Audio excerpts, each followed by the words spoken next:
بسم اللہ الرحمن الرحیم۔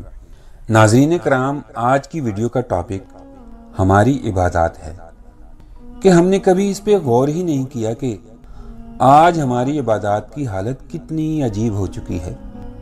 زندگی میں کئی بار ایسے مواقع آئے کہ امام کو نماز کی رکعتوں میں سہو ہوا، بعد میں مقتدیوں سے پوچھا کہ کتنی رکعتیں پڑھیں، بھری مسجد میں کوئی بتانے والا نہیں کہ کتنی رکعتیں ہوئیں، سب غیر حاضر۔ اللہ اکبر۔ یہ ہے ہماری نمازوں کی حالت اور یہ ہے ہماری عبادات کی کیفیت۔ ایسے موقعوں پہ حضور صلی اللہ علیہ وسلم کا وہ فرمان یاد آ جاتا ہے جس کا مفہوم ہے کہ بھری مسجد میں ایک بھی نمازی ایسا نہیں ہوگا جو خشوع و خضوع کے ساتھ نماز پڑھ رہا ہو۔ کسی عارف نے کیا پیاری بات کہہ دی، فرماتے ہیں، میں جو سر بسجدہ ہوا کبھی تو زمین سے آنے لگی صدا، تیرا دل تو ہے صنم آشنا، تجھے کیا ملے گا نماز میں۔ یعنی جب دل صنم خانہ بن چکا ہو، بت خانہ بن چکا ہو، تو پھر سجدے کی لذت نہیں آیا کرتی۔ وہ سجدہ روح زمین جس سے کانپ جاتی تھی، اسی کو آج ترستے ہیں منبر و محراب۔ جن پہ سجدے مچلتے تھے آج وہ پیشانیاں کہاں گئیں؟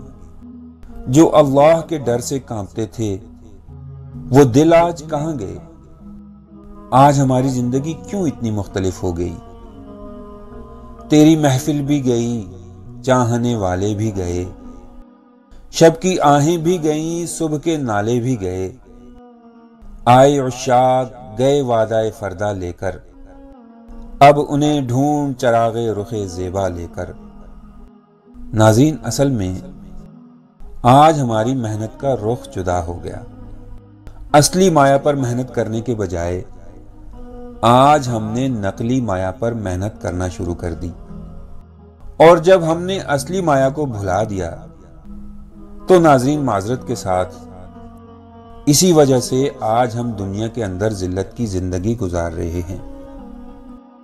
جس دور پہ نازاں تھی دنیا، ہم اب وہ زمانہ بھول گئے۔ غیروں کی کہانی یاد رہی، ہم اپنا فسانہ بھول گئے۔ منہ دیکھ لیا آئینے میں، پر داغ نہ دیکھے سینے میں۔ جی ایسا لگایا جینے میں، مرنے کو مسلمان بھول گئے۔ تکبیر تو اب بھی ہوتی ہے مسجد کی فضا میں اے انور، جس ضرب سے دل دہل جاتے ہیں وہ ضرب لگانا بھول گئے۔ کہاں گئے وہ نوجوان جو رات کے آخری پہر میں اٹھ کر لا الہ الا اللہ کی ضربیں لگایا کرتے تھے؟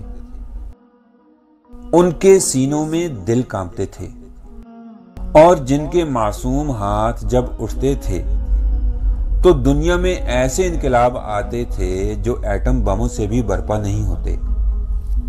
رات کو اٹھ کر رونے کی لذت سے آج ہم واقف ہی نہیں، ورنہ تہجد کا وقت تو قبولیت کا وقت ہوتا ہے۔ اللہ پاک ہماری ان عبادات کو اپنے فضل و کرم سے قبول فرمائے، آمین۔